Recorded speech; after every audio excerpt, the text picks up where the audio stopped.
Então, muito boa noite para vocês. Sejam todos bem-vindos para mais uma aula de argumentação e gramática. Hoje eu vou fazer o seguinte, agora inicialmente vou fazer algumas explicações para quem tem alguma dúvida relacionada ao trabalho. Depois nós vamos trabalhar um texto sobre como interpretar um texto, porque a argumentação tem a ver com isso. E depois eu vou apresentar para vocês um caso para que vocês argumentem oralmente para nós, né? A gente possa ir discutindo. Então, eu vou compartilhar a tela.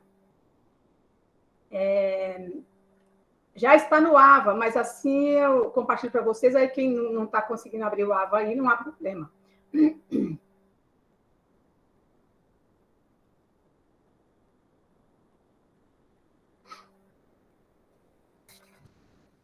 Todos estão vendo o meu texto, a interpretação de textos? Alguém me fale pelo microfone? Sim. Estou vendo. Ok. Então, o que eu quero mostrar para vocês? Algumas táticas. Desculpem, eu vou começar por aqui, porque aí, enquanto isso chegam mais pessoas, a gente vai fazer um intervalo, assim, para poder explicar o que vocês tiverem dúvida, as dúvidas de vocês, tá bom?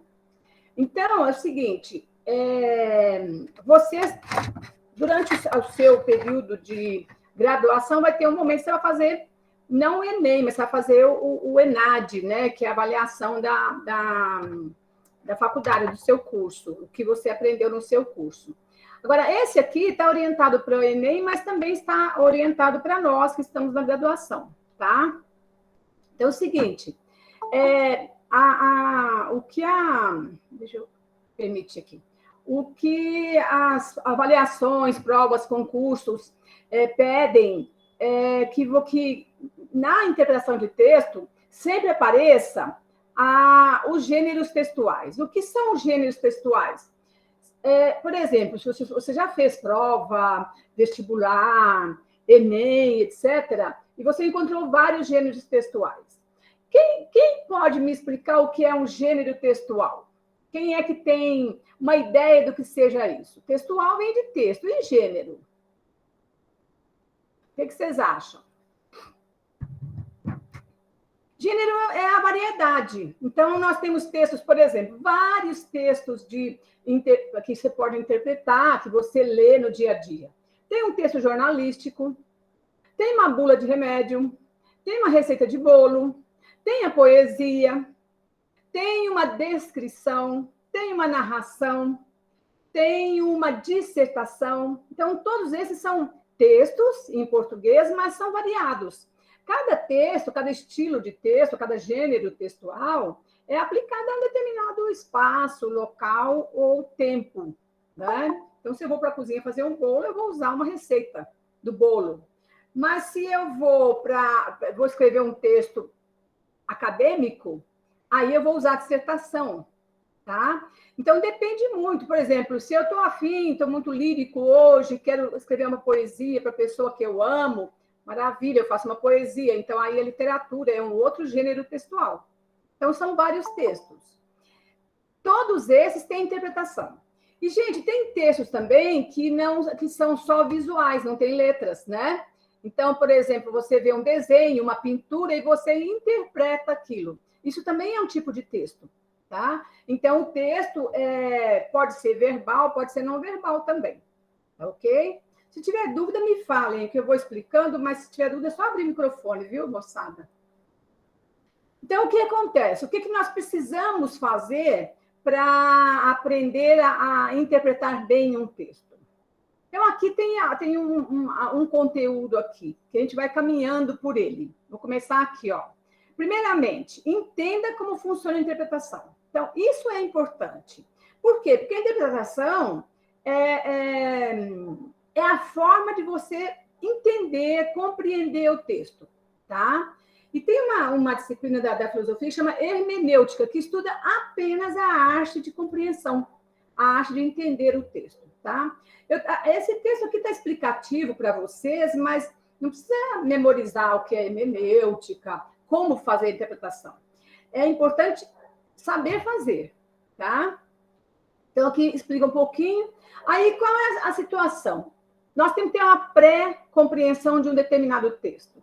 Então, essa pré-compreensão é quando você tem o primeiro contato com o texto, faz a primeira leitura com o texto, para saber do que se trata, que forma de texto qual gênero. Então, um pré-contato com o texto. Depois, você vai ter a compreensão do texto. Talvez, dependendo do texto, gente, por exemplo, se é numa avaliação que vai cair interpretação de texto, é importante você ler umas 2 vezes. Você lê a primeira vez para ter uma percepção do contexto, e na segunda para você compreender o texto. O que o texto está dizendo para você. Depois da compreensão é que vai entrar, aqui, ó, tem pré-compreensão, tem a compreensão, e depois o que você vai fazer é a interpretação, tá? E aí a autora que escreveu esse texto, não fui eu, está dizendo, é aqui que mora a mágica, tá? Quando você consegue interpretar o texto, significa o quê? A abertura de um novo horizonte. Interpretar um texto, gente, não é você reescrever o que a pessoa escreveu, o autor escreveu, tá? Quando você interpreta, você está ampliando o seu conhecimento intelectual. Então, essa conversa entre o leitor e o texto é chamada de fusão de horizontes. Quando o leitor consegue entender e explicar o texto depois de uma leitura. Então, quando é que eu consigo interpretar um texto? Quando eu tive um primeiro contato, quando eu li com muita calma, tentando compreender, lendo parágrafo por parágrafo. Depois disso, eu posso falar sobre esse texto e ampliar o meu conhecimento sobre esse texto, fazer uma relação desse texto com outros que você leu, fazer a relação do texto com as experiências que você tem na vida, tá? Então, aqui, eu quero apresentar para vocês 6 dicas importantes para você fazer a interpretação. Qualquer texto, você vai fazer o mesmo caminho. Primeiro, leia o texto sem pressa. Frase por frase, se você está lendo e perdeu, volta, leia outra vez, para você ter um contato bem assim, profundo com o texto, você saber realmente, tá? Então, ler devagar é realmente importante. Depois, reler o texto, como eu falei para vocês, um primeiro contato e depois uma leitura mais atenta do texto, tá? E depois você consulte as palavras do dicionário. Significa o quê? Você está lendo o texto, apareceu uma palavra que você não entende, não compreende, é nosso amigo Google, entre lá e veja qual é o sinônimo daquela palavra. Só escrever sinônimo de tal, que aparece lá para você vários sinônimos, tá? E é interessante quando você faz isso, porque às vezes tem sinônimos que não se adaptam àquele texto. Podem ser sinônimos, mas não está ligado àquele texto, tá? Depois disso, você vai fazer resumos por parágrafo. Significa o quê? Você lê o primeiro parágrafo, escreve o que você compreendeu daquele parágrafo, depois você lê o segundo e assim por diante. Vocês sabem o que é um parágrafo? Num texto? Eu vou abrir um outro aqui para vocês verem. Ó, comecei aqui e parei aqui. Isso é um parágrafo, tá? Então, comecei e parei num ponto final. Depois, eu tenho o segundo parágrafo aqui, ó. Tá? Num parágrafo, gente, pode ter mais de uma frase, tá? Mas o parágrafo é assim, é um bloco de textos que trazem para você uma informação, tá? Depois a gente vai ler esse texto aqui, vou conversar sobre isso com vocês. Depois que você fez esse resumo por parágrafo, então você faça perguntas ao texto, tá? O que significa isso? Mas por que mesmo? O que aconteceu? Você faz perguntas para você mesmo e vê se você consegue responder essas perguntas verbalmente mesmo, tá? Se não, volte ao texto, procure a resposta dessa pergunta. É isso que faz com que você tenha mais proximidade, mais familiaridade com os textos e consegue fazer uma excelente interpretação de texto, tá? Depois disso, você vai reescrever o texto com as suas palavras. É como se estivesse fazendo uma referência àquele texto. O autor tal falou sobre isso, aquilo, e eu cheguei à conclusão disso, daquilo. Então, você vai reescrevendo o texto. Gente, isso ensina você a adquirir vocabulário, a melhorar a sua ortografia, porque a gente aprende ortografia com o uso das palavras, tá? Ampliar suas ideias. Então, a interpretação traz para você uma amplitude de pensamento, de reflexões, de interconexões entre vários assuntos, tá? Depois disso, eu quero passar para você 3 técnicas para virar expert na interpretação, tá? Leia sempre com o dicionário por perto, tá? Esse dicionário pode ser ele físico, mas pode ser o seu celular, que você entra no Google na hora e busca. Então, assim, viu uma palavra, seja onde for, está vendo televisão, ouviu uma palavra, procura um dicionário. Você vai ver o tanto que você vai ampliar o seu vocabulário, tá? Depois, faça paráfrase. O que é paráfrase? É você escrever a ideia de alguém com as suas próprias palavras. Lembrando, gente, que o plágio é proibido, é ilegal, na cadeia, tá? O que é plágio? É quando eu copio e não cito de onde eu tirei, tá? E não faço na forma de citação mesmo, tá? Então, você vai escrever. Aí, aqui, ó, tem alguns estilos de paráfrase. Resumo. Você pode iniciar marcando as partes principais para criar um resumo depois. Lembre-se que reescrever não é pegar várias frases destacadas e montar um novo texto, tá? É escrever com as suas palavras a ideia daquele texto, tá? Depois tem a resenha. Qual a diferença entre a resenha e o resumo? O resumo, você pega o texto, escreve com as suas palavras uma síntese daquele texto que você leu. A resenha, você já precisa colocar o seu olhar, que significa isso, a sua crítica ou a sua adesão, né, a sua justificativa, tá?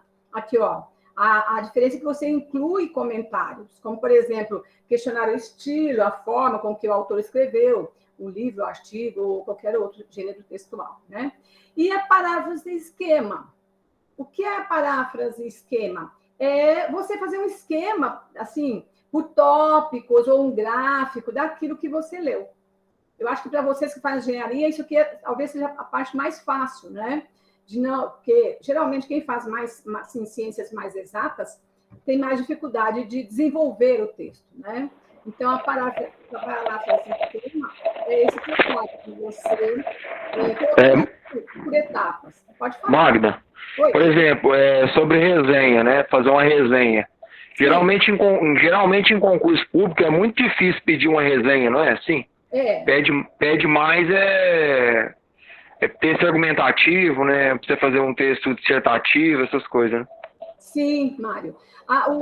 Nos concursos é pedido interpretação, né? Algumas questões de interpretação do texto, apresentam um texto, e depois eu vou passar para vocês alguns exercícios para vocês terem contato. Apresentam o texto e tem várias questões a respeito daquele texto, tá? E também pedem também a construção do texto. Essa construção geralmente é argumentativa. O que é argumentativa? É dissertação, tá? Daqui a um pouco eu esclareço para vocês a diferença entre dissertação, descrição e narração, tá? Então, no texto acadêmico é a argumentação, também chamada de dissertação. Nas provas também o pedido de construção de texto é esse, da dissertação. Tá? Então, a resenha, você tira informação do texto, você tira algumas informações só ali, né, do texto. E fala um pouco com as suas palavras, né, também.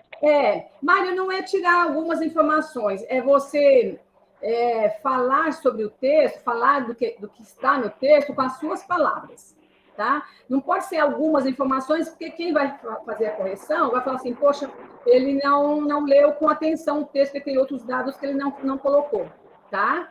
Então, a resenha é isso. Agora, lembrando, o resumo é a síntese do que você leu. A resenha, além de você colocar a síntese, você vai fazer uma análise. Então, você vai falar que está a favor ou contra o texto, justificar, ou você vai fazer uma análise da forma com que o autor escreveu, tá? Ou sobre o conteúdo, tá? Então, a resenha é um pouco mais ampla que o resumo, ok? Muito bem. Depois disso, gente, ó, reserve um tempo para ler com tranquilidade. Então, use um momento que você possa sentir até prazer mesmo de ler aquele texto, de conhecer alguma coisa a mais, né? Outra coisa importante. Peraí. Isso. Outra coisa importante é você reescrever, porque quando você reescreve com as suas palavras, que pode ser um resumo, você vai clareando mais em você as informações. E você vai trazendo mais vocabulário, mais entendimento, mais compreensão, tá? Outra coisa boa para você fixar mais uma interpretação de texto é contar para alguém o que você leu. Li o autor tal, gostei disso, daquilo, esse livro é muito bom, alguma coisa assim. E pode ser até, por exemplo, a aula de um outro professor, de uma outra disciplina. O importante é você ir dedicando, assim, no seu dia a dia mesmo, algumas informações sobre isso, tá? Aí, professora, eu fiz uma redação aqui sobre um tema aqui que chama o Balanço da Catástrofe da China. Sei. Depois eu queria te passar ele para você ver, entendeu? Para ver o que você acha, como eu escrevi o texto. Tá. Por conta disso aí, porque eu treino redação, aí eu queria ver para você me dar uma ajuda nisso, sabe? Maravilha. Mário, vamos fazer o seguinte, se der tempo hoje, ainda nessa aula, você lê para nós, porque aí todos os colegas também aproveitam, tá? E se não der tempo hoje, você me lembre que na próxima aula, aí a gente já começa a aula com você, para a gente poder fazer análise junto com os seus colegas e aí eu te falo como é que tá, te dou dicas, tá bom? Tá, beleza. É porque eu tenho muita dificuldade, às vezes, para fazer um texto dissertativo. Sim. Porque eu já tirei 0 em redação por conta disso, sabe? Sim. Porque redação é uma coisa que elimina muita gente, você sabe? E é uma coisa que a pessoa tem que falar em terceira pessoa, singular, é uma coisinha meio chata, né? Sim. Então, assim, eu queria treinar isso com você, sabe? Só para mim pegar para mim ter um conhecimento melhor, assim, nessa parte. Isso, vamos em frente. Gente, eu gosto muito disso que vocês fazem. Não passar pela matéria, pela disciplina, porque tem que fazer, é uma coisa chata. Não, abraçar mesmo, aprender o máximo, porque você aprender na faculdade, você vai levar para a vida inteira. Tá? Não só a parte técnica do seu curso, mas essas outras disciplinas também. E se elas existem no curso, é porque elas são importantes, são necessárias. E ainda mais comunicação, né? Vai ser necessário para você a vida toda. As pessoas que conhecem melhor a comunicação têm muito mais facilidade de desenvoltura no mundo dos negócios, no diálogo com seu cliente, com seus funcionários, em criar o seu network. Tudo isso é fundamental para a vida de vocês, né? Para a vida profissional e pessoal também, até nas relações familiares, tudo isso, tá? Então, tem uma grande importância, sim. Eu fico muito contente que vocês aproveitam bem, tá? E eu estou aqui à disposição. Se vocês me perguntarem alguma coisa que eu não sei, a gente vai pesquisar junto, né? Porque ninguém sabe português 100%. Sempre tem alguma coisa que a gente está aprendendo mais, né? Não é uma à toa que é uma matéria que geralmente em concurso é uma matéria de peso 3, né? É uma matéria que se a pessoa não tirar uma nota boa, ela é desclassificada. Sim, sim. Geralmente o português, ou argumentação, ou gramática, é pré-requisito, né? Se você não passa nela, você já se reprova. Depende muito do concurso isso, mas há concursos assim, tá bom? Muito bem. Vocês sabem a diferença, não sei se já falei com vocês, mas me surgiu agora, a diferença entre a narração, descrição e dissertação? Você sabe, Alessandro, a diferença?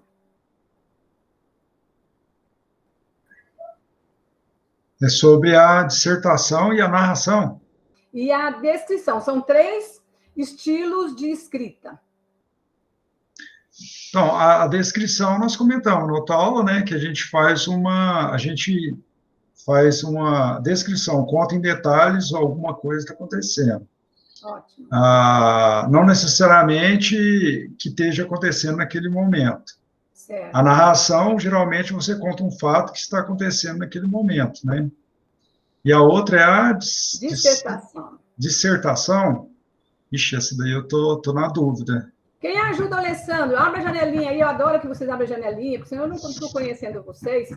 Quem é que... Isso, Eliseu, parabéns. Você tem como colaborar com o Alessandro, Eliseu? Eu fiz a anotação aqui. Sei. Na última aula, a descrição é sobre características, narração conta os feitos ou as ações, e a dissertação apresenta a tese e argumenta sobre ela. Isso, muito bem, exatamente. Então, quando eu descrevo um objeto ou uma pessoa. E quando eu descrevo, eu dou características, né? A pessoa É magra. É magra, é branco, é vermelho, é azul. Então, você vai dando características para um elemento, sejam pessoas ou coisas. Magda, só para tirar uma dúvida, por exemplo, num texto dissertativo. Num texto dissertativo, que a gente está... A maioria do pessoal tem dúvida. Eu vou ler lá o texto. Aí a tese é o problema que está acontecendo ali, né? É o problema do texto ali, né? É o motivo, né? Isso, você vai defender uma tese, quer dizer, você vai defender uma ideia, tá? E pode ser sua, pode ser de um outro autor também. Você vai defender, você vai justificar aquela ideia. Negativamente ou positivamente. Quer dizer, e sim, mas num texto dissertativo você tem que dar argumentos, certo? Exato. Argumentos positivos e argumentos negativos, né? Sim, sim. Ou, às vezes, você só encontra positivos ou só negativos, também não tem problema. Tá? Sim, é porque tem a construção do texto dissertativo, que é a parte da causa e a consequência, né? Sim. Sim. Isso mesmo. Isso aí, às vezes, é porque às vezes me pega um pouco, sabe? Isso também. Sim. E assim, a narração. O que é narração, Mário?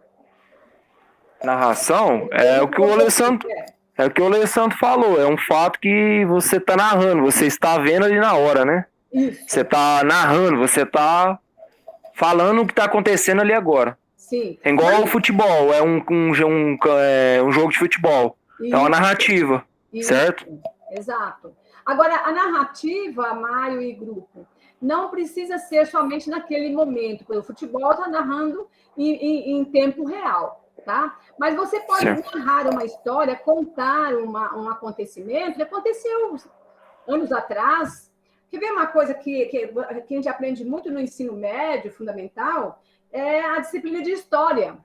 Então, a história é uma narração de acontecimentos lá do passado, da Idade Média, da Roma Antiga. Tá? Então, a narração não é obrigatoriamente ser só fatos e acontecimentos de determinado momento. Qualquer tempo, tá? Você só não pode narrar futuro, porque você não sabe o que vai acontecer no futuro. Você não tem ainda os acontecimentos, correto? Muito bem.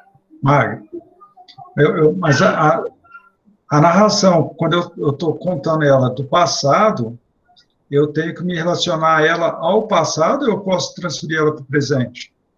Não, você traz ela para o presente, mas com os verbos no passado. No passado. No século XV, houve na Europa a peste negra, que dizimou a metade da população da Europa. Eu estou falando daquele tempo, do século XV, que foi 1400 e pouco, 1450, 1480, do século XV. Agora, eu vou usar o verbo no passado. Aí fica claro para o leitor que não é uma coisa presente. Tá? Agora, se eu peço para você descrever um jogo de futebol que está acontecendo agora, você pode colocar no presente, certo? E ele chuta a bola e vai para o gol e tal, tudo no presente. Aí, o que diferencia? O verbo, o tempo verbal, né? Se é passado ou se é presente. Agora, a narração não dá para a gente narrar algo do futuro, porque não aconteceu ainda, né? Então, narração é só acontecimentos que podem ser no presente ou no passado, tá? Certo. E, como vocês já disseram, a dissertação é a argumentação. Então, eu posso colocar uma situação e eu vou argumentar a favor ou contra, como o Mário falou, que seria a tese, né? Quando a gente faz doutorado, a gente tem que apresentar, no final dos 4 anos de doutorado, uma tese. O que é uma tese? Eu preciso provar alguma coisa, por meio dos argumentos.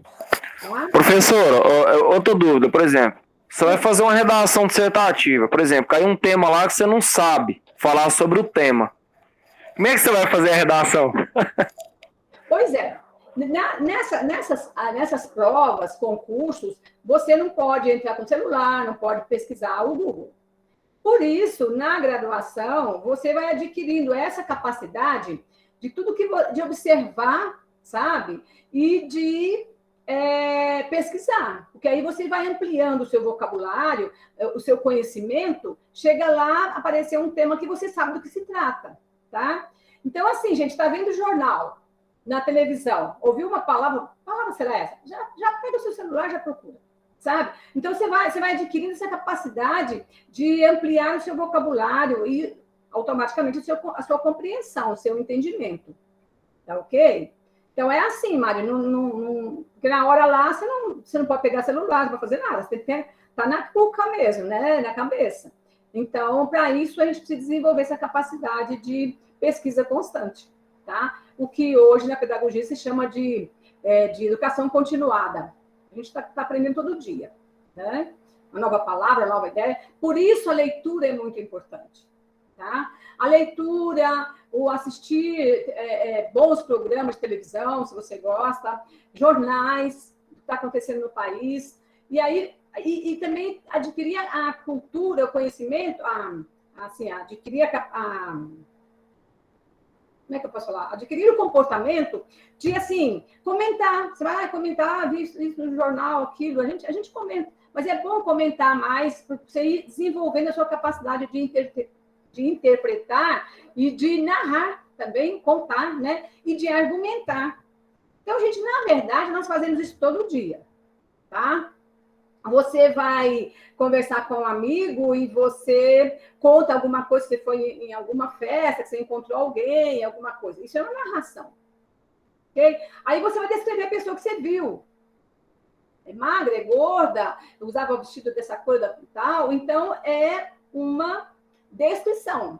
Agora, eu pergunto para vocês, dentro da narração, pode existir descrição?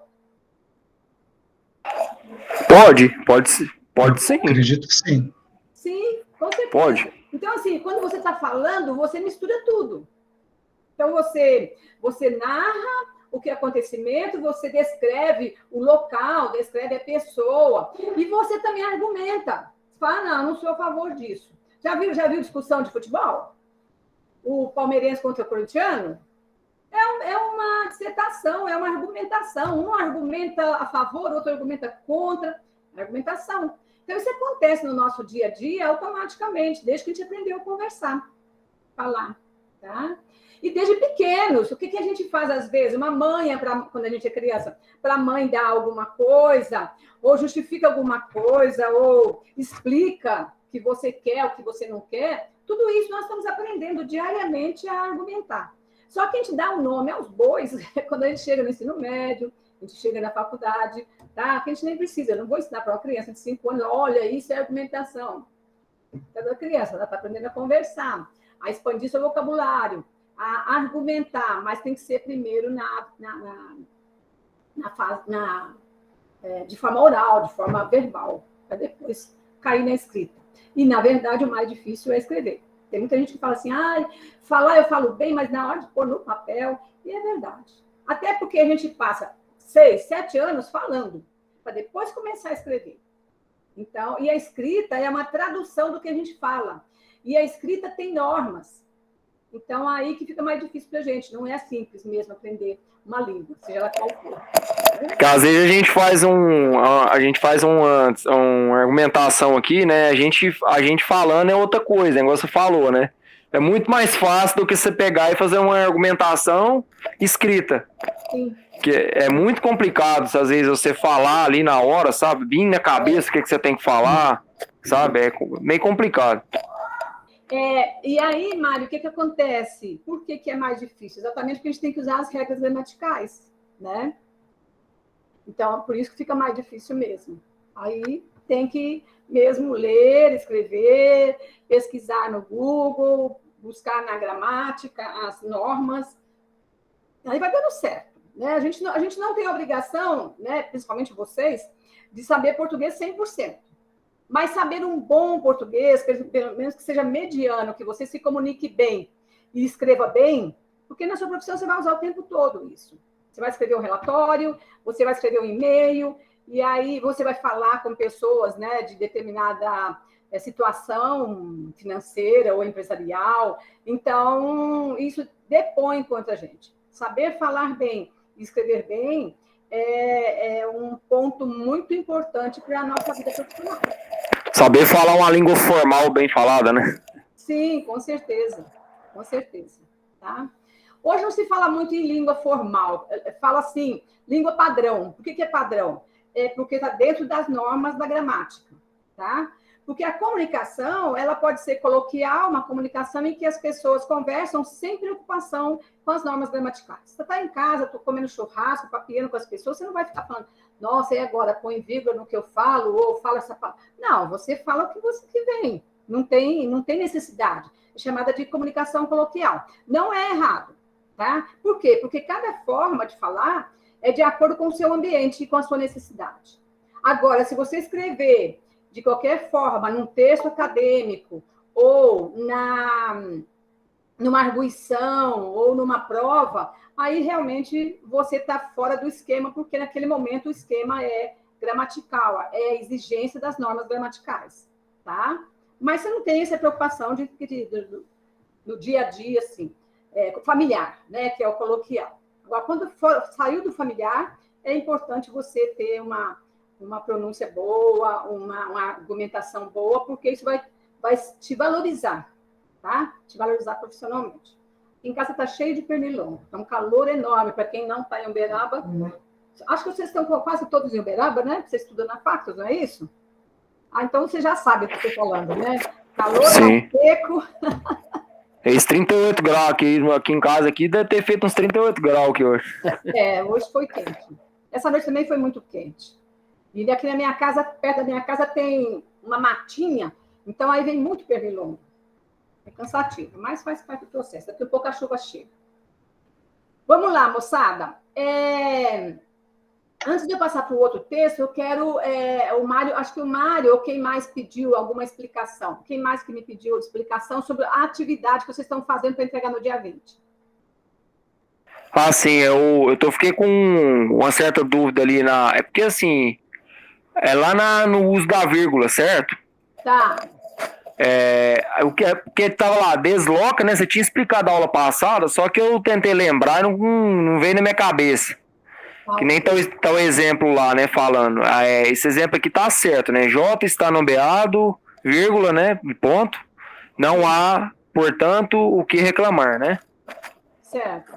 É para fazer uma frase estilo essa, como que eu posso estar representando? Achei aqui, eu vou compartilhar com vocês para a gente falar, explicar melhor para vocês. Essa coisa aqui é meio chatinha mesmo, viu? Vocês têm razão. Espera aí que eu estou chegando lá.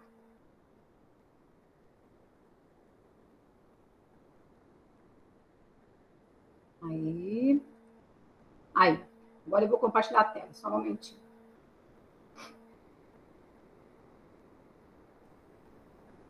Acho que até falei semana passada para vocês que, para mim, nunca vou cobrar e ninguém vai cobrar de vocês, assim, você usa essa vírgula para quê? Vocês sabem que quando eu aprendi língua portuguesa, eu tinha provas assim, né?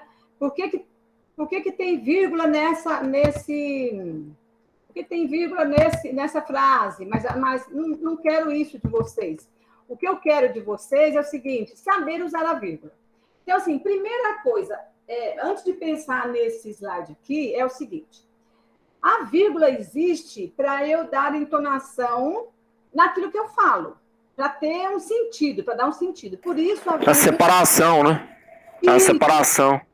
Sim, mas antes disso, assim, saber que a vírgula tem a função na sua fala... a vírgula usada na escrita tem a função de, quando você ler, você dar sentido, tá? Então, eu vou dizer que, por exemplo, aqui, J está nomeado, não há... Então, assim, se eu tirar aquele ponto e vírgula ali, o ponto e vírgula é uma vírgula um pouquinho mais demorada. Perde o sentido. Olha, J está nomeado, não há, então tá complicado, assim, de entender. Por isso, a leitura... a escrita, ela traduz o que você quer falar. Então, aqui, J está nomeado. Não há, portanto, o que reclamar. Na minha própria leitura, eu dou uma parada para que fique mais claro, tá? Então, aqui, por exemplo, por que desloca? Porque essa conjunção, portanto, que é uma conjunção coordenada, é uma conjunção que está separando, não há o que reclamar, está no meio. Então, quando tem essa... Por isso que se chama deslocar. Porque eu teria duas frases aqui. J está nomeado, não há o que reclamar. Nem precisaria do portanto, tá? O portanto entrou aqui para dar uma ideia de consequência, assim, ó. Ele está nomeado, então, consequentemente, não precisa reclamar. Seria nesse sentido, esse portanto aqui. Então, isso chama desloca por quê? Porque essa conjunção, portanto, deslocou a frase. Deixou a frase pela metade no começo e depois no fim também. Ficou claro desse jeito, Mari, falando desloca? Sim, sim. O uso do portanto foi o deslocamento da frase. Isso, sim. A conjunção aí deslocou a frase. Quando tem essa conjunção, é vírgula. E aí pode guardar uma norma. Sempre que tem conjunção, tem vírgula. Tá? Então, por exemplo, eu vou falar assim, viajei ontem, vírgula. Porque tive um compromisso. Então, viajei ontem, vírgula. Porque é uma conjunção, tá? Porque tive um compromisso. Então, sempre que tiver uma conjunção, antes dela tem uma vírgula. Então, já é uma norma da gramática, tá? Agora, quando eu falar em numerar, é lembrar de fila, um atrás do outro, um depois do outro. Então, quando eu enumero, eu estou citando várias coisas, ou várias pessoas, ou vários acontecimentos, tá? Fui à feira e comprei. Se eu disser para vocês, eu fui à feira e comprei, fica faltando, a frase fica incompleta, tá? Se eu disser, eu fui à feira e comprei 3 bananas, fica claro. Só que eu não comprei só 3 bananas, eu comprei 2 maçãs e uma pera. Então, quando tem essa enumeração, 3 bananas, vírgula, 2 maçãs e uma pera. Então, no último elemento dessa enumeração, é sempre o e, não a vírgula. Desculpa.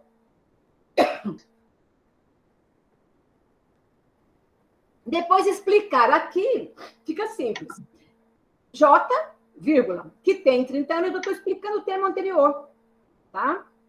Estou explicando o termo anterior. Por exemplo, assim, Juliana, vírgula, minha filha, vírgula. Então, eu estou explicando o termo Juliana.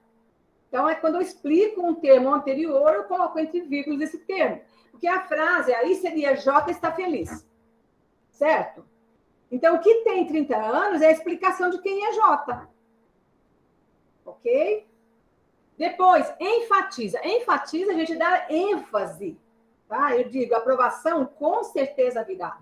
A chuva com certeza chegará.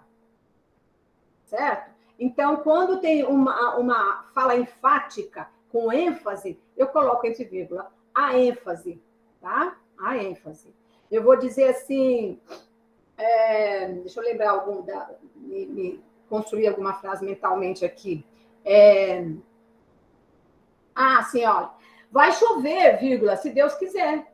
Então, é ênfase também, eu estou dando força para isso, né? Ou assim, vai chover, vírgula, eu tenho fé. Então, são palavras enfáticas, que dão ênfase, que dão força naquilo que eu quero dizer. Tá? Então, isso chama enfatiza. Depois, isola. Isola são 2 frases juntas, separadas por vírgula. Tá? Então, nesse caso aqui, eu estou fazendo um chamamento, que isso na língua portuguesa é chamada de vocativo. Tá? Concurseiros obstinados, vamos estudar. Como se fosse assim, alunos, vamos estudar. Crianças, vamos brincar. Então, quando eu chamo alguém, isso chama vocativo. Quando todo vocativo tem vírgula. Quer ver uma coisa? Quando você escreve um e-mail, você escreve assim, ilustríssimo senhor, ou senhor fulano, vírgula, não fazem? Sempre. Por quê? Porque é um vocativo. Em todo vocativo tem vírgula. tá? Quis colocar esse slide aqui, achei que assim ficaria mais fácil. Por quê? Porque se eu for falar para você que todo vocativo tem uma vírgula, eu teria que dar uma aula sobre o vocativo, depois dar outra aula sobre conjunções, por exemplo. Então, dessa forma aqui, seja conjunção, seja vocativo, você já tem uma noção de como colocar vírgula. Ok? E separar. Quando é separar, como eu falei para vocês, aqui em cima numera coisa, aqui embaixo separa geralmente verbos, ou situações, ou acontecimentos. Então, assim, passaram aqui para perguntar, questionar, amolar e comprometer. Eu posso dizer assim, estiveram na minha casa meus pais, vírgula, meus irmãos, vírgula, e as crianças, e meus sobrinhos. Então, eu estou separando fatos, separando verbos, separando coisas, de acontecimentos. Tá? Então, a diferença entre enumerar e separar é isso. Tá? Quando eu enumero, eu estou colocando... Eu posso enumerar, por exemplo, não só coisas, por exemplo, estive estudando na segunda-feira, vírgula, na terça-feira, vírgula, na quinta-feira, vírgula, ou sem vírgula, e na sexta-feira. Então, eu estou enumerando, eu estou colocando um dado ao lado do outro. Embaixo, você está separando frases. Vocês já aprenderam comigo que para ter uma frase precisa ter um verbo. Então, aqui, olha, passaram aqui para perguntar, é uma frase. Passaram aqui para questionar, é outra frase. Passaram aqui para amolar, é outra frase. E passaram aqui para comprometer, é outra frase. Ficou claro? Sim. Beleza pura. Muito tá, bem. aí deixa eu só entender então, Magda. Aí nesse slide, então, é para fazer uma frase correspondente ao que tá lá. Desloca, né? Vamos supor, eu vou deslocar, colocar um deslocamento na frase. Vou criar uma frase e eu mesmo vou deslocar ela com o meu... Isso, você vai criar, você e vocês, né? Vão elaborar uma frase que traga a ideia de deslocar. Elaborar outra frase de enumerar. Outra Sim. frase sobre... que mais? Enumerar, deslocar...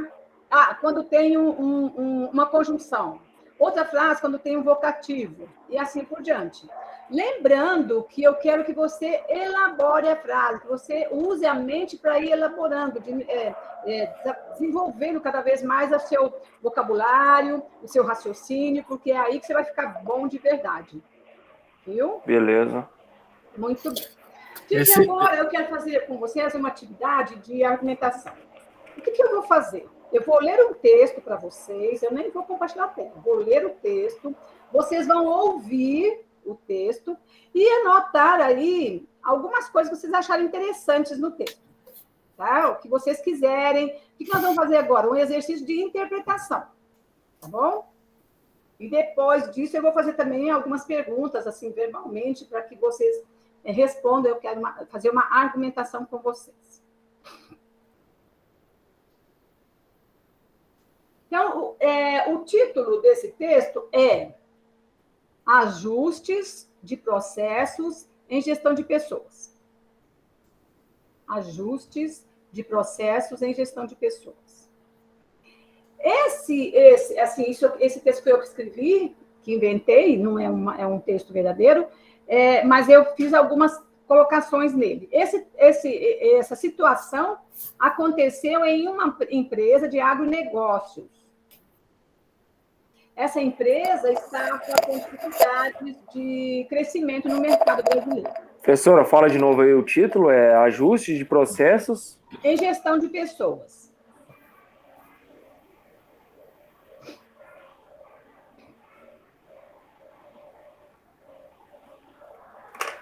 Agora eu vou ler bem devagar, para vocês irem percebendo o que aconteceu nessa empresa.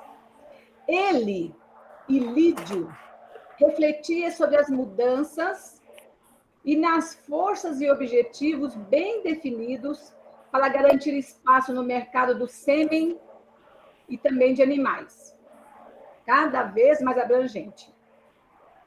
pensava como poderia resolver essa situação.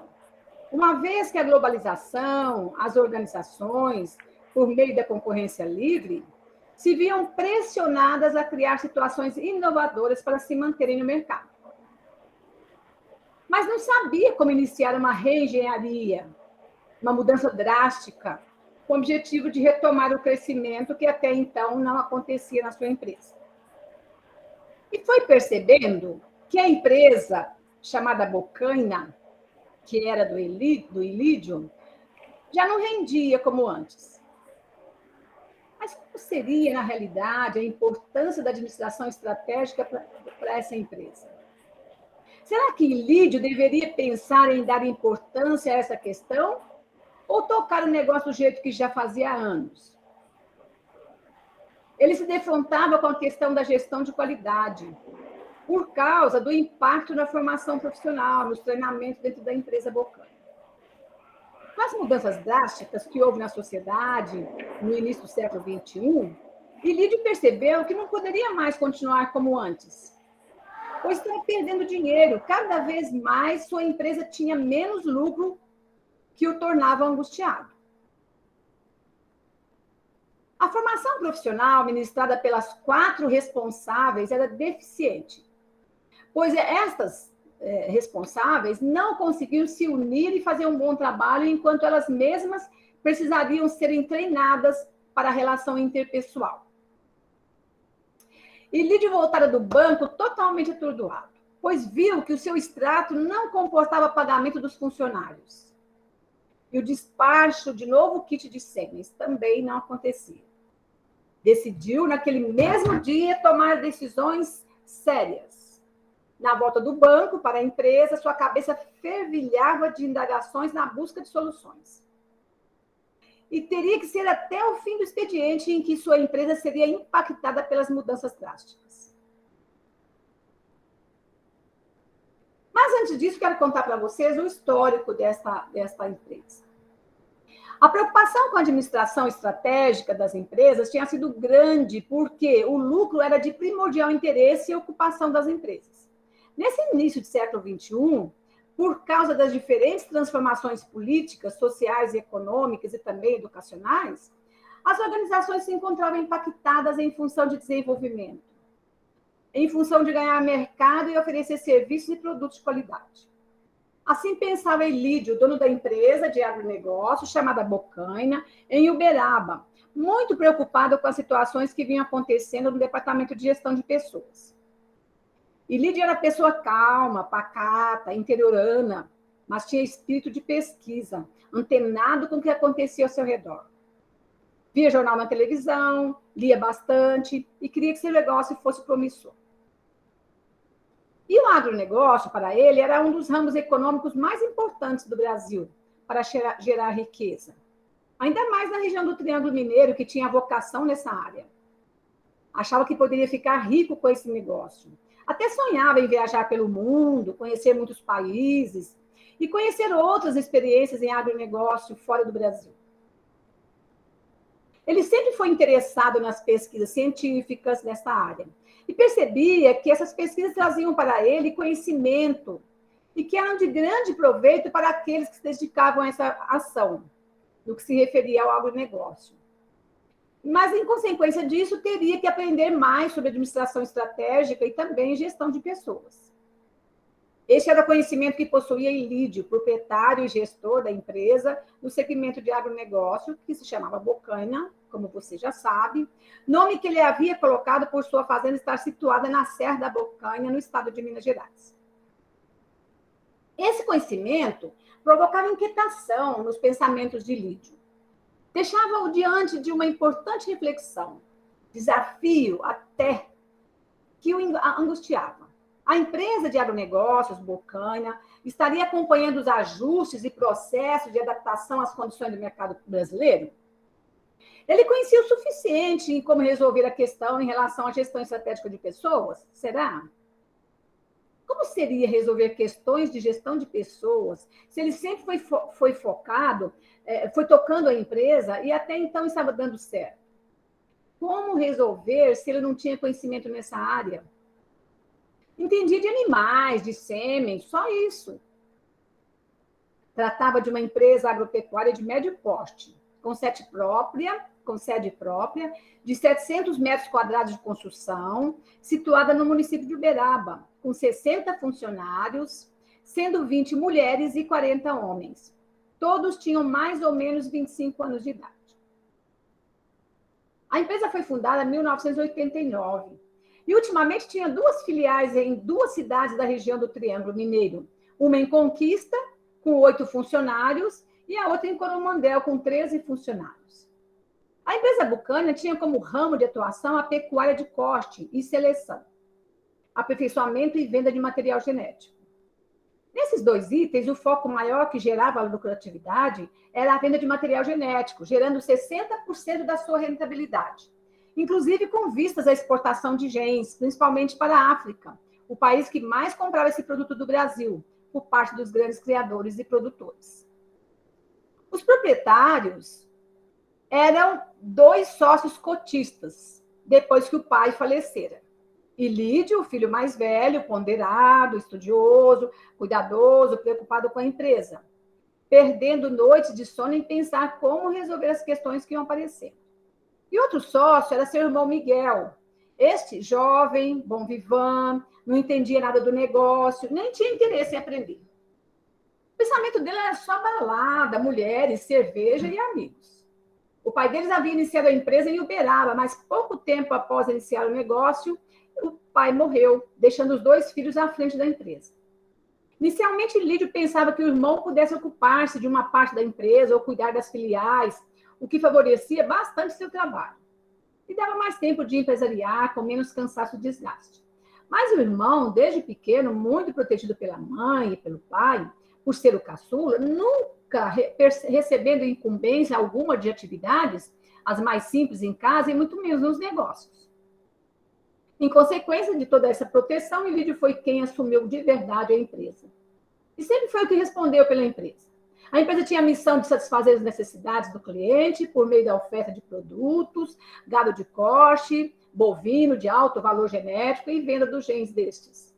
Por isso, era ele quem analisava o negócio, mediava os conflitos entre os funcionários, vendia os sêmens, adequava a logística e muito mais. Por isso, vivia preocupado em como resolver tantas questões delicadas, principalmente as sobre convivência dentro da empresa. E assim foi levando a empresa com erros e acertos, mas a produção crescia, no mesmo compasso da economia do país. Quando chegou em 99, 10 anos depois de iniciado o negócio, a empresa já rendia anualmente o valor de 50 milhões de euros. Em 2009, rendeu 120 milhões de euros. Mas após 2014, a crise apareceu no país e não deixou sua empresa de fora, não, claro. O negócio começou a diminuir sua rentabilidade, passando a render 80 milhões de euros. Em 2015, rendeu 67, o que deixou completamente desorientado. Se continuasse dessa forma, a empresa acabaria fechando. Tal rombo nas vendas. Não compreendia muito bem o que estava acontecendo. Não sabia porque alguns clientes de muitos anos e que ofereciam grande lucratividade para sua empresa estavam deixando a empresa Bucânia, encontrando outras que pudessem ofertar os mesmos produtos e serviços que a Bucânia oferecia. Ilídio fez revisão em todos os departamentos para encontrar onde estava o nó górdio da questão. Após fazer revisão nos departamentos de finanças, de logística, de administração, percebeu que os departamentos citados estavam ilesos, alinhados.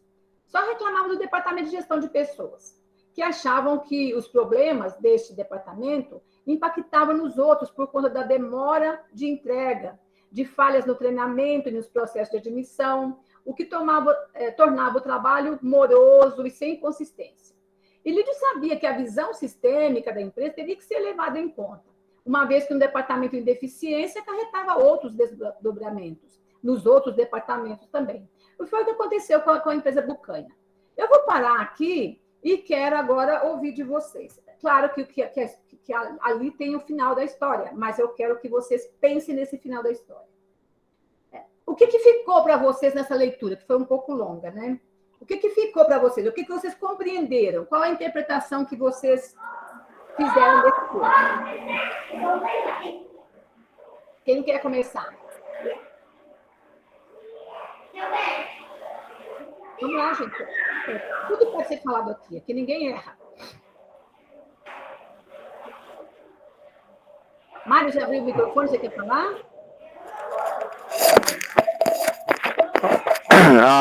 Professora, eu consegui entender um pouco, sabe? Mas eu entendi que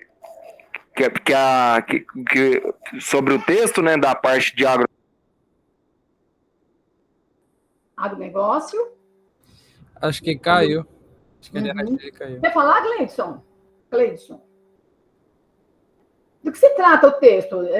O Mário começou falando que fala de uma empresa de agronegócio. O que mais que você sabe? Uma empresa de agronegócio que, infelizmente, estava ficando para trás com o tempo, né? Evolução. Estava ficando para trás e o rapaz lá estava pensando no jeito de se adaptar ao futuro que estava chegando para ele, né? Com certeza, isso mesmo. Então, Ilídio, que era um dos donos, estava preocupado porque estava perdendo a rentabilidade. Caiu aqui, professor. Vou colocar nesse texto, falar. E daí, o que aconteceu mais? Você está falando comigo ou com o Mário? Pode falar, você, o Mário, quem quiser, Alessandro. Então, aí a partir do momento que ele começou a perder dinheiro, aí foi lá onde pesou para ele, né? Pesou no bolso dele, mexeu no bolso dele, aí mexeu com o homem. Aí ele começou a quebrar a cabeça para solucionar o problema dele. Ele também estava com problema no RH da empresa, pelo que parece. Sim. Aí tudo estava deixando ele mais aflito e ele estava pensando no como resolver os problemas da empresa dele. Certo. Túlio César, você faz a descrição dessa empresa? Descreva a empresa para nós. Que empresa era essa? Professora, pelo que eu entendi aqui, os dois cotistas aqui, o Lídio, ele era um estudioso aplicado, esse tal de Miguel não estava nem aí, e que essa empresa, com o passar dos anos, ela não estava rendendo como antes. E pelo estudo aí do Lídio, ele entendeu que deveria haver algumas atualizações nessa empresa, né? Porque ele estava perdendo dinheiro também, né? Certo. E que devido às relações sociais que mudaram aí no século XXI, e que ele estava tendo problema aí no departamento de gestão de pessoas. Os outros departamentos estavam indo bem, mas esse departamento, assim, havia reclamação sobre ele, que faltava treinamento, estava defasado, né? Até os próprios funcionários daquele departamento ali, eu acho que faltava uma certa motivação para eles trabalharem, né? Sim. E então, que faltava mudança nessa área. Certo. Eu acredito que ele encontrou, assim, no final da história, ele encontrou a solução justamente acertando os erros nessa área aí de gestão de pessoas. Certo. Agora, será que ele encontrou, até onde eu li, ele encontrou uma saída? O que você acha, Alessandro?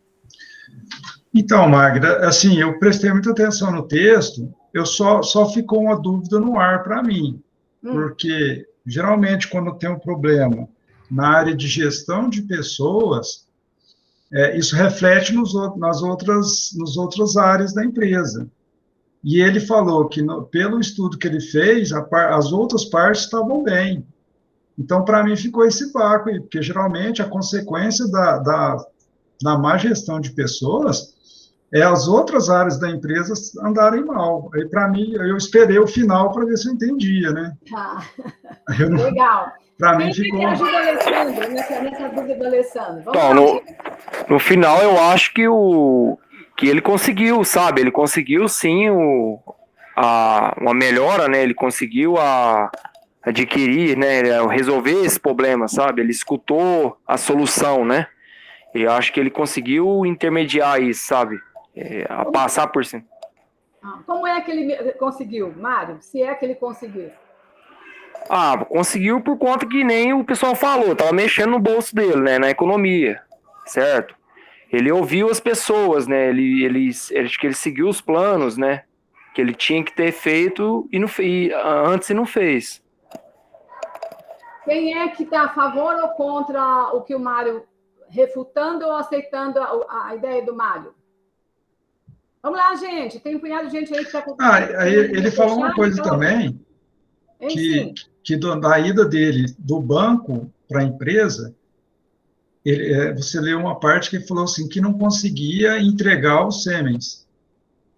Aí só ficou essa dúvida, porque na parte que ele falou que ele foi fazer o levantamento do porquê a empresa não estava conseguindo atender, aí, se eu estiver enganado, parece que o setor que ele achou a falha foi no de gestão de pessoas. Isso. Aí eu só me chamou a atenção foi isso, porque os outros setores deveriam estar ruim também. Sim.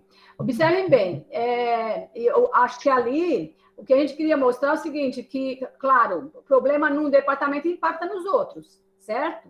Agora, ele percebeu assim que o que impactava era a gestão de pessoas, que atrasava nos processos. Atrasando nos processos, claro que os outros departamentos também atrasam. Só que o atraso de todos os departamentos dependia só da gestão de pessoas, do RH, certo?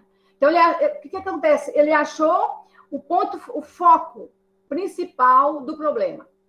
Porque dentro de uma empresa, gente, às vezes tem vários problemas, você não sabe onde começou aquele problema, né? Da onde que está, um impacta no outro. Então, por exemplo, se o RH atrasa a papelada, etc., ou qualquer outro departamento, automaticamente os outros vão impactar. Mas você pode mexer em todos os departamentos. Enquanto você não mexer naquele que está atrapalhando, isso é igual funcionário também. Às vezes, um funcionário fica meio que atrapalhando os outros a trabalharem, né? E aí, precisa treinar aquele funcionário. Os outros também, certo? Então, depende do que buscar onde é a causa do problema. Então, ele detectou, o Ilídio, que a causa do problema era o RH, certo? Só se o RH estava muito lento para poder fazer também as substituições dessas pessoas que não estavam desenvolvendo o trabalho bem feito, né? Quem lembra que no texto ele fala alguma coisa sobre as falhas do RH? Vamos lá, gente. Ele fala lá que as 4 pessoas responsáveis lá não estão se unindo, falta de treinamento, essas coisas e tal. Isso, Cleidson. São 4 pessoas, pelo visto 4 mulheres, que eram responsáveis e que faltava treinamento até para elas. Quer dizer, elas não treinavam os funcionários, mas nem elas eram treinadas. Então, elas também tinham dificuldade de convivência, de relacionamento, certo? Muito bem. Quem mais vai falar? Olha aí, tanta gente. Douglas, cadê você que está escondidinho? Eduardo? Vamos lá? Pietro, nunca te vi, Pietro. Abre a janelinha para eu te ver. Ó, gente, por favor, deixa eu... Agora sim, Pietro, agora senti firmeza. Eu gosto de saber quem é você. Me deixem lembrando de você, porque se eu olhar na lista e falar assim, esse aluno nunca vi, aí vai ficar meio difícil. Muito bem. Que ideia que você tem, assim, do texto, Pietro? Pode falar o que você quiser, assim. Quero ouvir você. Então, pelo que eu escutei do texto, a gente tem uma empresa familiar que foi criada pelo pai dos 2 principais personagens, que é o Ilídio e o irmão dele. Aí, o que acontece? O Ilídio, ele era um cara que sempre corria atrás de informação, mas nunca nada concreto. Então, faltava informação para ele, e ele aplicava só o que ele sabia de cabeça. E aonde que foi dando esse problema? Que ele não sabia como administrar corretamente a empresa dele, e assim começou a dar problema de administração. Excelente, isso mesmo. Agora, gente, Pietro, se eu pedir para você assim, ó, descreva o Ilídio. Que características você encontra no Ilídio? Você já mostrou uma aí, que ele pensa, mas não age. É um comportamento dele. Que outras características podem ser físicas, emocionais, de comportamento, que você encontra no Ilídio? Então, vamos pelo começo. O Ilídio é um cara mais ou menos empreendedor, né? Certo. Ele age pela emoção, mas na hora de pôr em prática ele acaba errando. Então eu acho que ele, como se diz, ele é corajoso demais e não é cauteloso. Tá. Tem mais características no Ilídio que você conseguiu ouvir? Eduardo, ajude o Pietro. Cadê você, Eduardo?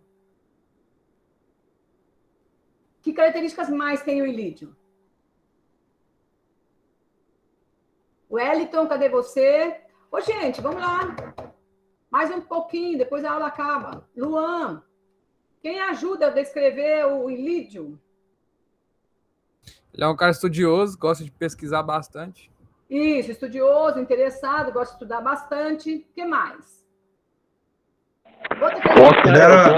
Eu posso estar enganado, mas eu não sei se você falou que Ilídio era calmo também, né, em questão, né? Professor, ele já era um cara sonhador também, que ele sonhava em viajar pelo mundo. Isso, sonhador, muito bem. Outra característica, filho mais velho, certo? Filho mais velho do pai que faleceu, muito bem. E o irmão dele, o Miguel, como é que ele era, Luan? Cadê o Luan? Você está só de alma aqui, Luan? Cadê você? Cadê o Eduardo? Ô, gente, sumiram? Fugiram de mim? Vamos lá. Eliseu já falou. Eduardo, cadê você? Douglas. Alessandro já falou. Cadê o Douglas? Eu acho que eles estão comendo churrasco, viu? Foram embora.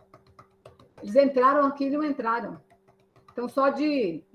Se for, professora, você tem que avisar para nós, ficar carne nesse preço aí, tem que avisar o segredo. Deve ser gente que tem dinheiro, né? Deve estar lá, deve ser um dos donos da Bocaina lá, da Fazenda Bocaina, né? Tá certo.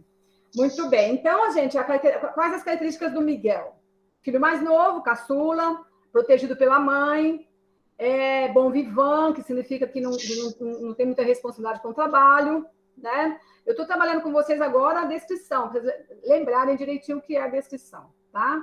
E o que nós lemos é uma narração de uma história, tá? E o que estamos fazendo agora é uma argumentação, a gente está argumentando, tá? Eu vou falar para vocês uma coisa. Faz de conta, né, claro. Eu deixaria na mão do Miguel a empresa para ele amadurecer, passar a se interessar. Aí eu quero que vocês argumentem. Refutem ou não a ideia.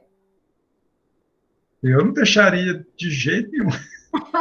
Por quê? Qual é a sua argumentação? Primeiramente, você tem que fazer aquilo que você gosta, né? E tocar uma empresa tem que ser algo que você queira muito. E, primeiramente, ele não quer, que é só curtir balada. E o interesse dele, que seria um dos motivos dele ter essa garra que o Ilídio tem para poder tocar os negócios. Então, só por aí eu já ficaria meio preocupado em deixar as tomadas de decisões na mão dele.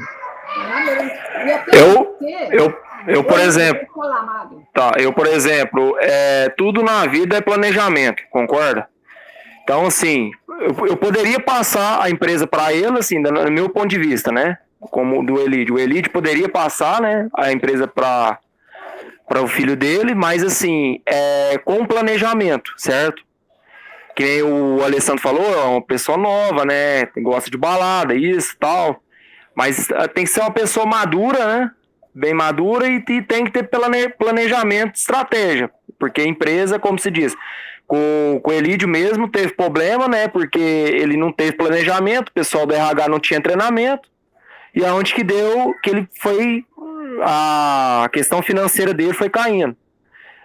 Mas aí, como você não falou o final, né? O final, eu acredito que ele tem uma solução para isso, sim. Ele conseguiu resolver isso. Mas assim, é meu ponto de vista, né? Sim. Alessandro, fale.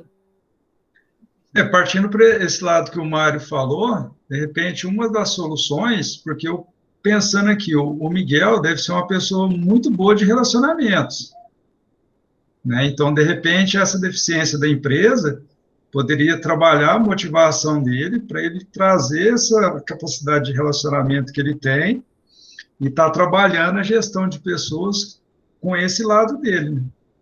De repente seria uma saída. Uhum. Mais alguém quer falar? Mas não deixar as tomadas de decisões na mão dele. Sim, sim. Bacana, gente. É bem isso mesmo. Observe. Vocês falaram, como você falou, Alessandra, que precisa gostar do que faz, né? E pelo visto o Miguel não gosta. E o Mário falou de planejamento. Então, assim, para ter uma empresa ou um negócio, ou uma profissão até, é muito importante que tenha conhecimento técnico também. Né? Então, o que está faltando no Ilídio é esse conhecimento do todo da empresa. Então, ele mesmo fala que ele conhece de sêmens, que ele conhece de animais, mas ele não conhece de gente, de relação, de gestão de pessoas. Né? E até porque assim, o empresário ele nem precisa saber fazer tudo, mas ele precisa ter pessoas que sabem fazer muito bem junto com ele. Né? E no caso do irmão, o Miguel, ele teria duas opções, eu penso, aí eu estou argumentando. Primeiro, compraria a parte do irmão, né? Ou segundo, traria uma outra pessoa revisaria o departamento de RH, se aqueles profissionais estão lá, porque assim, ó, o departamento de RH que é responsável pelo treinamento, não é o Ilídio é empresário, né? O Ilídio tem que fazer negócios, ele tem que entrar em contato com a África para vender mais sêmis, etc. Ele tem uma equipe de vendas. Então, o RH tem que ser alguém que foi contratado para poder dar conta do RH. Né? E eu acho também que a ideia de vocês, do Mário, de usar o Miguel, seria assim, um trabalho que exigisse do Miguel uma transformação completa. Porque do jeito que ele está, ele só atrapalha também a empresa. Quer dizer, uma pessoa a mais está ali ganhando sem dar retorno para a empresa. Se com o Ilídio sozinho já estava perdendo dinheiro, com o Miguel, então, ia ser um desastre mesmo, né? Com certeza que ia ser um desastre. Mas aí, gente, na próxima aula, nós vamos contar para vocês o restante da história, como é que ficou essa história, né? Na verdade, esse texto é chamado Caso de Ensino.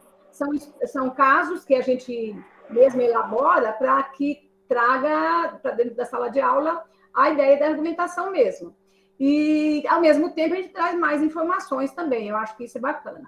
Por exemplo, que a gente queria falar para finalizar nossa aula. A descrição, por exemplo, da fazenda. Então, na descrição da fazenda, tem o ano que ela foi fundada, depois, quando o pai faleceu, que ficou para os filhos, a descrição de cada um deles, como eles são, completamente diferentes um do outro. Tem até uma tese, entre aspas, uma justificativa de que por que o Miguel tem um determinado comportamento diferente, né? Mais irresponsável.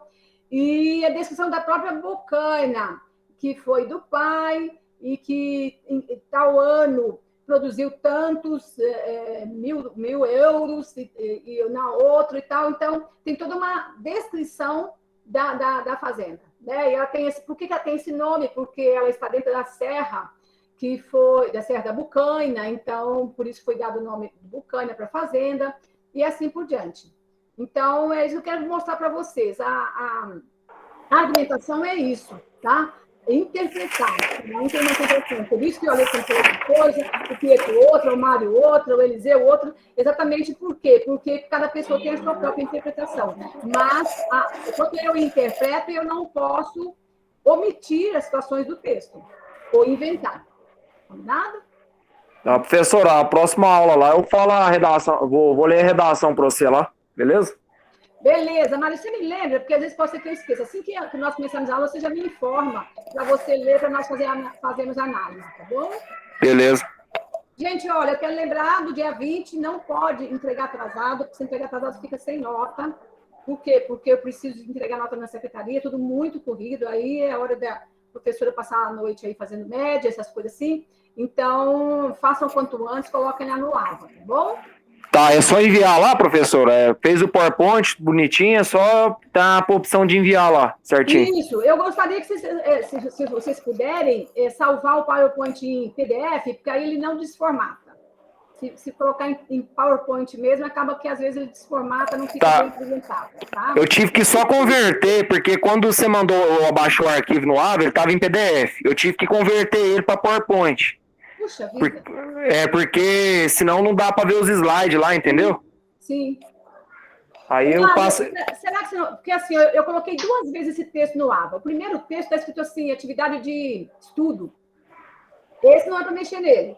Aí, na segunda vez que eu coloquei tarefa para o dia 20. Escrito a tarefa para entregar no dia 20. É essa tarefa que está no PowerPoint para você poder aumentar slide, diminuir, sabe? Ah, sim, entendi. Tá? Não, mas deu certo aqui, de toda maneira aqui, deu certo. Ah, ótimo, excelente. Tá. Então tá, gente, um abração para vocês, um bom descanso e até a próxima semana, se Deus quiser e Deus há de querer. Até mais. Chova. Até mais, pessoal. Até mais. Obrigado. Professor, o Luan pediu para avisar aqui para a senhora, que eu mandei mensagem para ele no WhatsApp, ele falou que teve uma emergência, precisou sair correndo, aí não deu tempo nem de desligar o notebook. Ah, tá ok. Tá ok. Aí, boa noite aí, pessoal. Até amanhã. Até a próxima aula, né? Boa noite, boa noite.